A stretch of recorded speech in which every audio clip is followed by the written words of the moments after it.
What if that nagging feeling in the back of your neck was real? What if those hands reaching out from the dark that you believed were there were there? What if the monster in the basement really existed? And what if there was really something under the bed? Would you have the courage to face your fears? Hello, brave souls. I'm your host, Paul Rondeau, and welcome to the What Do You Fear podcast, episode 2. I've actually got one of my own stories I wrote tonight as the first one. It's called Self-Righteous Zombie, and then we'll see how many more stories we can fit in for like the 30-45 minutes we got to be together tonight. So without further ado, let's get right into Self-Righteous Zombie, written by me, a guy who likes zombies a little too much. Hope you enjoy it.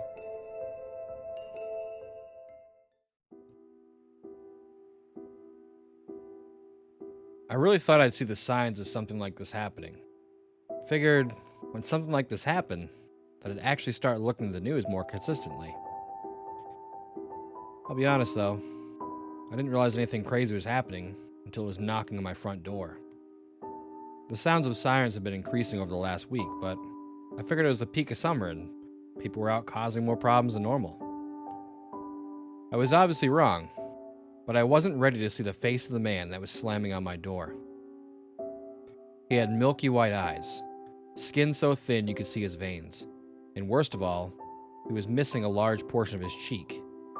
It looked like someone had taken a bite right out of his face. The man continued to slam the door and didn't seem to be getting tired. I ran around my house trying to figure out what to do. I tried to call 911, but was hit with a message saying the network was busy. I tried to text my mom, but the message wouldn't deliver. Luckily for me, I lived in an apartment building, and the doors were made of metal. I didn't think the man would be strong enough to break through the door. Unfortunately for me, though, there were extremely thin walls in the building.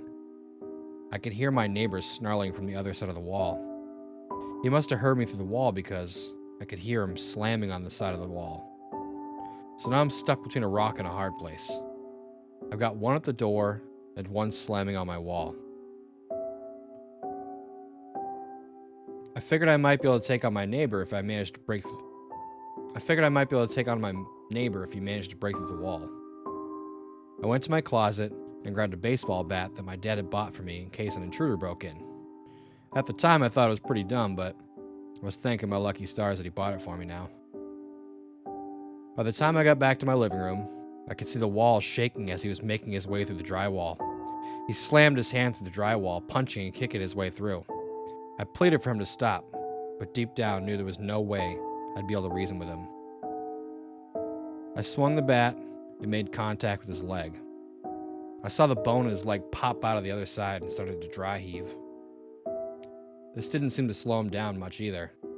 He dragged himself toward me and got a hold of my leg. I brought the bat down on his head over and over again until there wasn't much left of his head. He had a death grip on my leg, and as I pulled away, it scratched my leg a bit. I cursed at him and sat down to assess what had just happened. It didn't take long for me to lose everything that was in my stomach.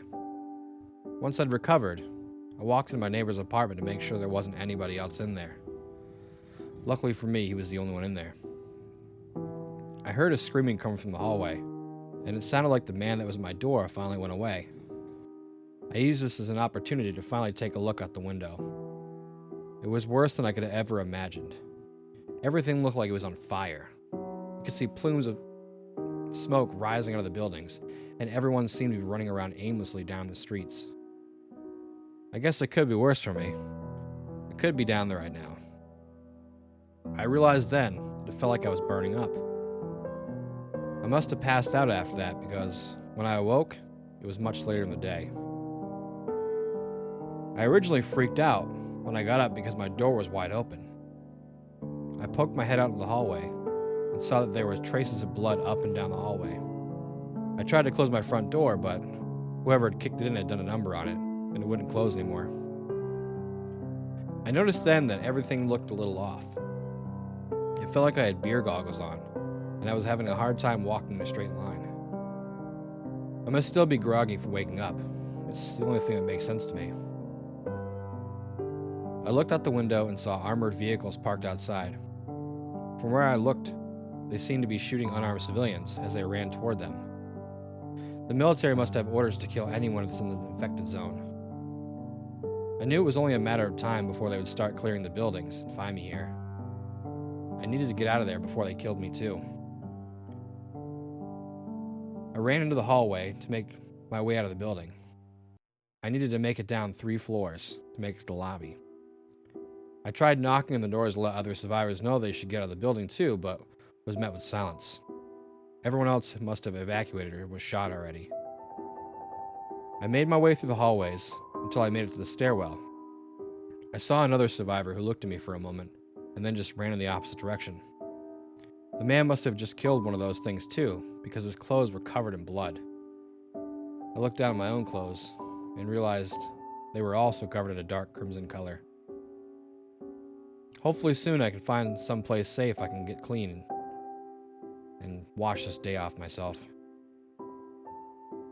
I saw a man down the hallway, and without really thinking, my body acted. I charged down the hallway at the man and pinned him against the wall. I didn't have the bat anymore, so I bit into his shoulder. He roared in pain and pushed me back. I don't think I've ever bit anyone like that before in my life. I saw that further down the hallway, a small child and woman were crying. They looked at me with fear in their eyes. And then finally it clicked in my mind. I got off the man and allowed him to pick up his weapon. I was fighting the urge to run down the hallway and rip out the child's throat. The man looked confused at first, but I had stopped attacking him. I tried to speak to him, but I could tell he didn't understand a word I was saying.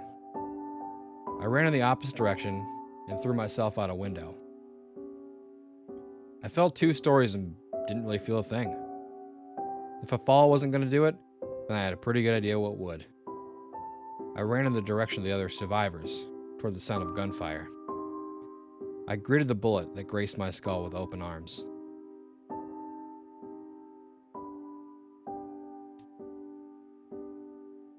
So I've watched a lot of zombie stuff, and they've flirted with the idea that some zombies were aware, but they never really showed one where the person wasn't aware originally that they were a zombie.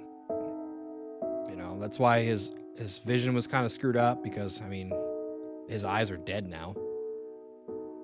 And yeah, I like the idea that if you did find out you were a zombie and you couldn't control yourself, would you want to end it? Would you want to make it to where you weren't going to be a liability to somebody else because you couldn't control your urges? I don't know, the idea of that always sounded interesting to me. Any story where there's almost like a monster that has to make a choice like that, where it's either I'm going to survive, but I'm probably going to kill people, or I'm going to die and I'll save many, possibly. I always love that. All right, next we're moving into the Let's Not Meet subreddit. And the first story is going to be called I Was Stalked for a Month and Had No Clue. I walk to most places because, being severely visually impaired, obviously can't drive.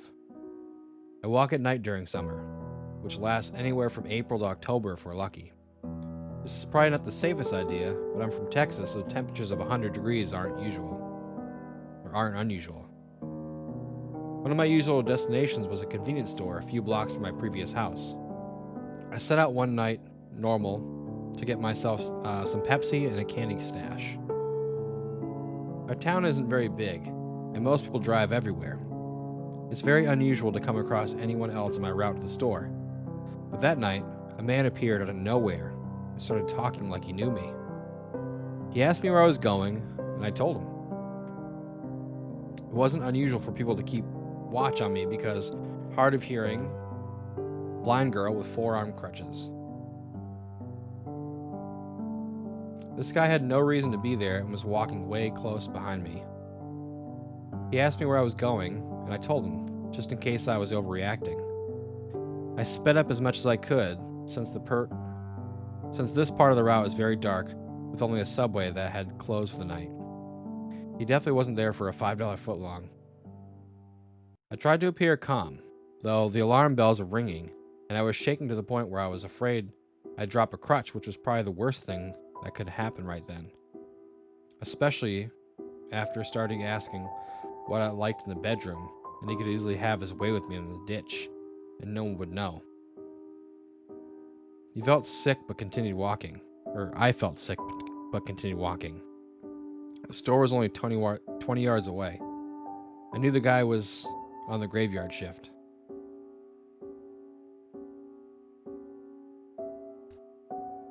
Sorry, I had to change the size of my eyes are terrible. I got safely inside and my friend handed me a bag to carry my stuff in until I was ready to check out.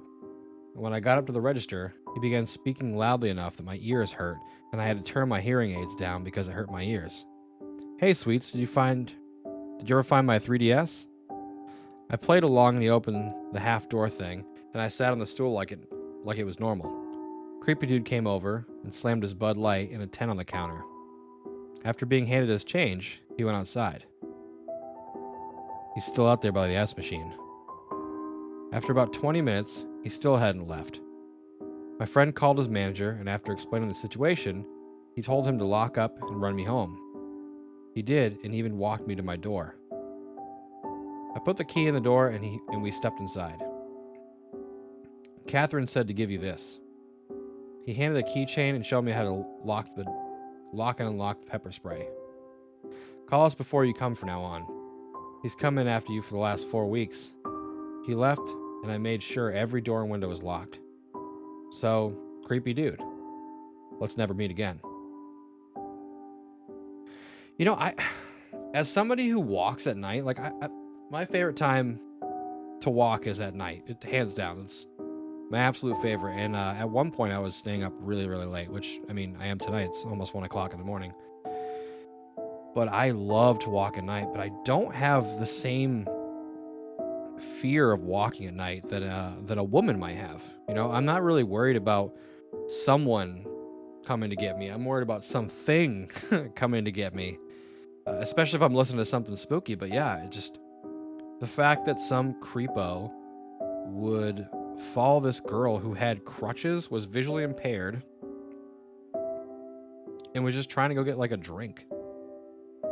It's just something I don't worry about, and I feel bad that women have to worry about that. That sucks. So I hope that the creepy dude and her never meet again. On to the next story. So our next story is... this one's The Stranger and the Cadaver Dog. I'm not sure how real this one is. I told this story once a long time ago in a smaller sub, but I thought you guys here would appreciate it. An old friend of mine had a canine search and rescue operation and had several dogs that had different skills. He had dogs that were trained in different things.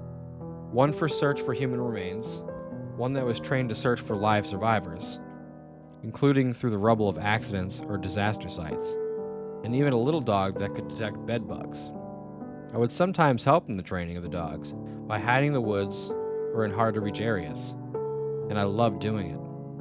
It's amazing to see these incredible animals work.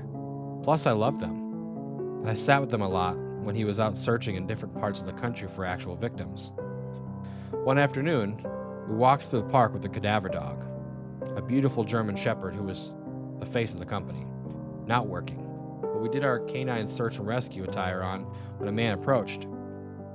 He stopped us to ask if he could pet her, which is not uncommon, and she was super friendly and sweet, so we said of course.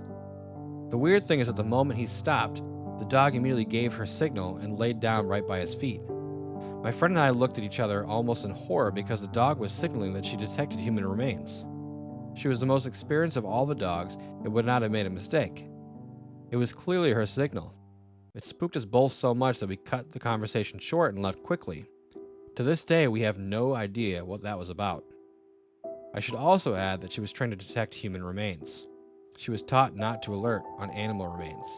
I still think about that day a lot.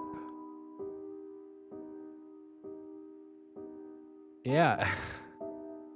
I wonder if it detected like a dead body on the person, or how funny it would be. Like I saw the first comment on the thing. It was he could be a mortician, and how funny it would be if he was just like the mortician for the city or something like that, or just some random guy who works at a freaking mortuary.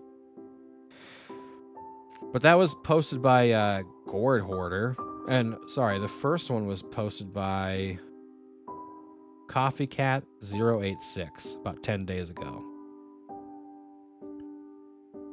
I don't know about you guys, but I do actually enjoy these stories quite a bit. I pop in here sometimes and check these out just to see what's going on. All right, so this one's called My Dog's a Good Boy, and it was posted by Mad Mara about 19 days ago. Okay, I should start this story by giving a bit of background so that you can understand the situation a bit better. I, a 4'9", 16F, I'm gonna guess 16-year-old female at the time, had two dogs who were brothers from the same litter. Now, being boxers, they were relatively big and quite protective when need be. Vince was longer, much taller than his brother, and he's usually the kind to sleep through a hurricane if we had one. His brother Maury was shorter, but more muscled, stronger. Usually these two were with me 24/7, as my mother used to work a lot, and I was usually alone most of the day, sometimes even until after dark. This never really bothered me. I've been left alone at home like this since I was 11. It never struck me as that I had a reason to be worried. One day, that my mom was working later, I was doing some household chores, feeding the dogs, doing dishes, stuff like that. I continued doing what I always had, a routine of tidying the house. I had done every day for years. As I went to take the trash out to the bin, I started walking towards the door when Maury stepped in front of me. I tried moving around him, telling him to get out of the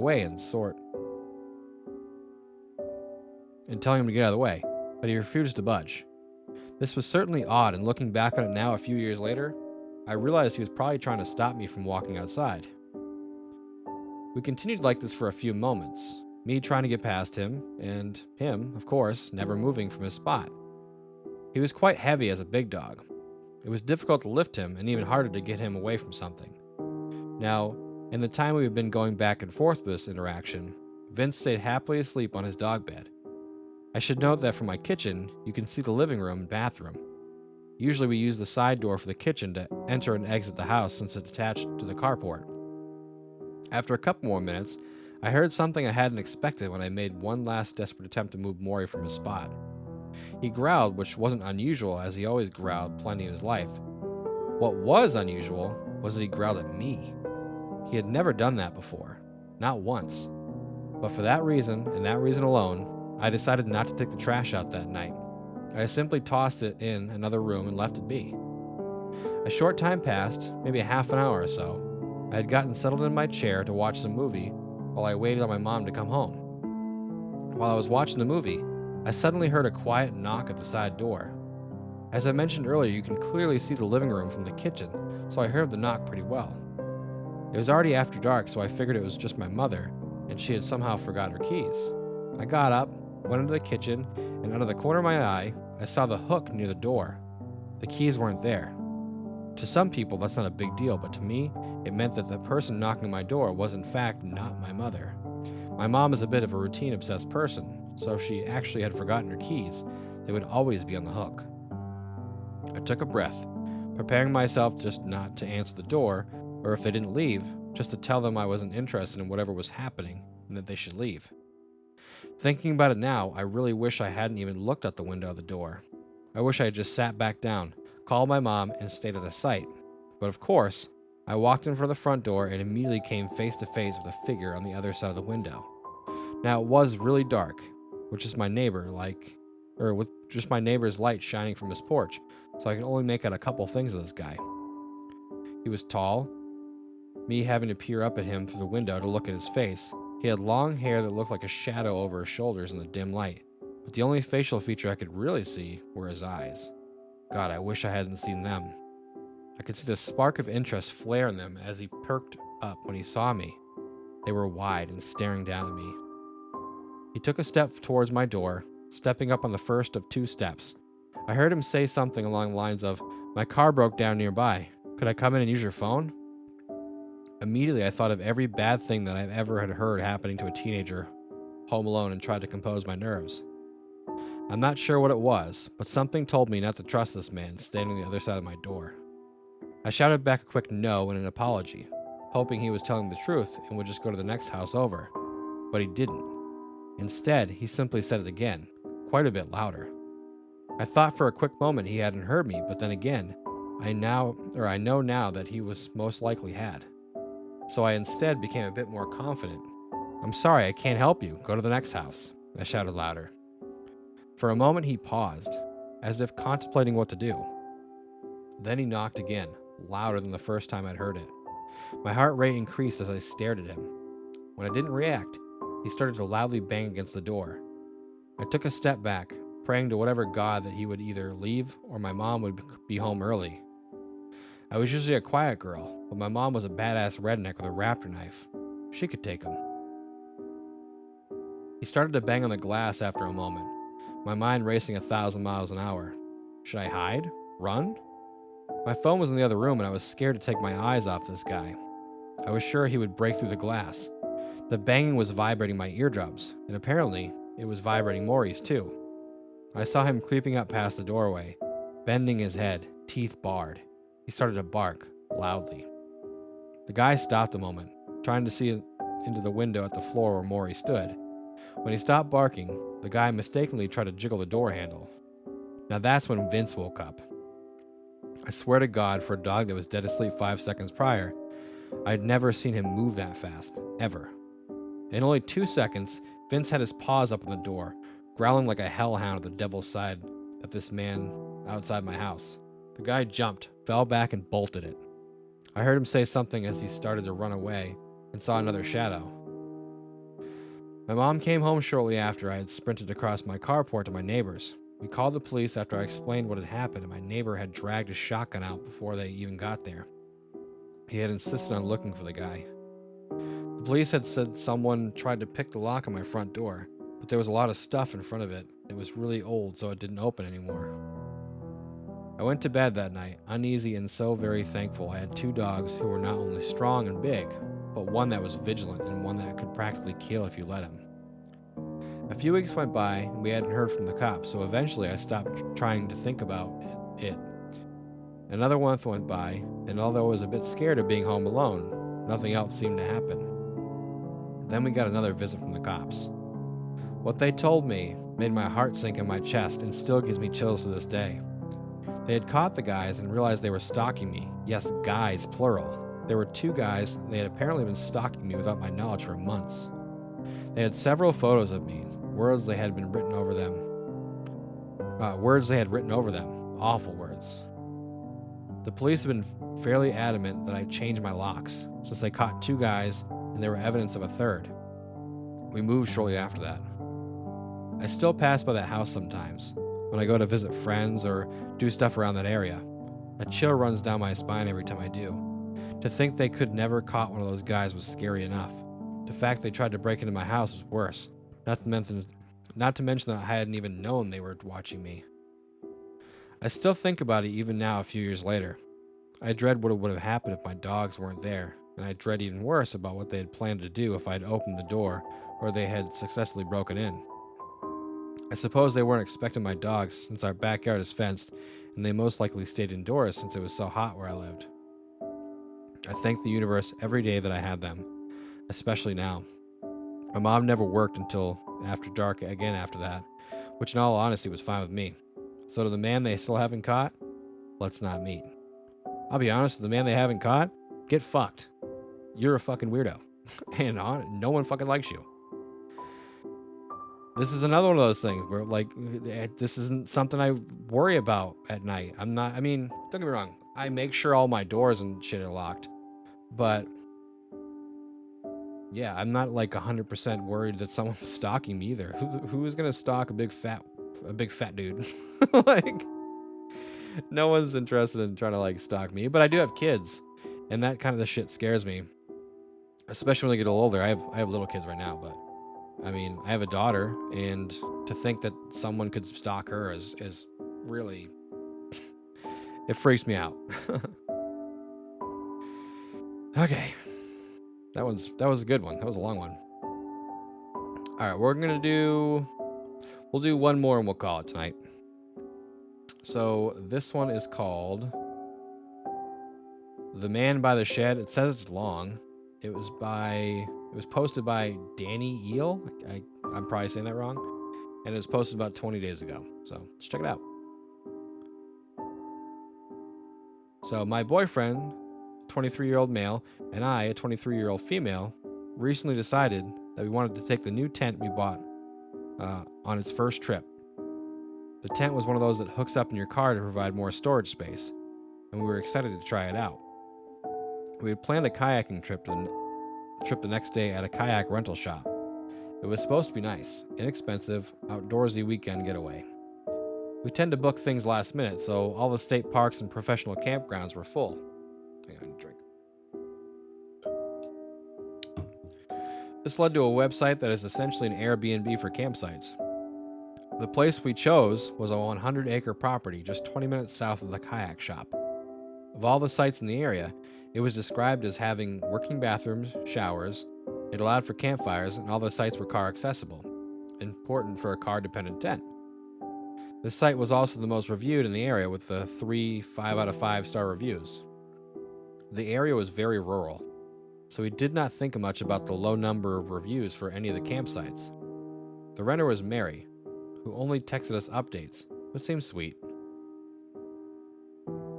We started our 2-hour drive a bit later than anticipated, which put us behind the 11 a.m. time we had originally informed the host. We tried to keep her updated with the new schedule. She just told us to let her know when we arrive at the address she sent us. We arrived at the address and are greeted with the barn from the pictures. It had string lights all over it, seemed fairly new, and just gave a nice feel to it. We sat in the car for a minute and struggled with cell phone service to text the host to let her know we had arrived. 10 minutes after our text ends, a sweaty man who appears to be in his 60s pulls up in an ATV. He lets us know he is the father-in-law to Mary, and she is busy taking care of the seasonal harvest, and sent him instead. He lets us know we can take the car anywhere on the property and offers to show us around in the ATV.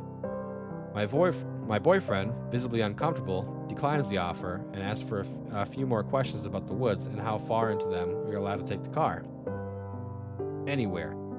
There are no designated campsites. We can go anywhere, and the ATV man even offers to help pull my car out if it gets stuck. We ask one final question about cell service, and he jokes that if we are from around here, we will understand that reception works better on one side of the barn than the other. I am from around here, and thought it was funny, but once he said that, I realized he didn't have any ounce of an accent for here like he should. Eventually he leaves, and we begin exploring the property on foot. The barn is nice and maintained. It was fully lit in the middle of the day, with the string lights decorating the interior too. It is insulated and has a working kitchen. The only warning we got was not to drink the water. It seemed like a place that would host small 50-guest weddings. We walked past the shed and behind the barn to get to the trails that ran through the woods. After going through a hike that my car would have never survived, we decided it might be best just to camp for a small creek, and we chose a spot on the side opposite the barn. We were still within walking distance, but we used my car as a buffer to feel a bit more isolated. We choose our spot, and then we go into the main town to eat and walk around. We message Mary about the fire policy, and she tells us they will deliver a fire ring to the barn for us to take to the camp. We arrive back at the barn about an hour and a half from nighttime. We drive by the barn, and the lights have been turned off. We assumed it was on a timer as to not waste energy or money. We also noticed the fire ring has not been delivered. We start the grueling 30-minute setup in the sticky heat and reward ourselves with a sit in the air-conditioning car. We notice it looks like it's about to rain, so my boyfriend and I pull out a card game and wait for it to pass in the car. It only lasted about 10 minutes, but it started to be sunset. The tent held up nicely, so we felt okay leaving it for a second, needing to use the bathroom. We start walking to the barn. As we cross the creek, we hear this, what sounds to be like someone in the shed moving things around. A bit unsettling, but I tell my boyfriend that maybe they used equipment today and it's just sitting in there making the crackling cool-off noise that it does sometimes. We get to the barn and the lights are still off, but the fire ring is there. We go in and check to make sure the power is off, and it is not just the lights outside.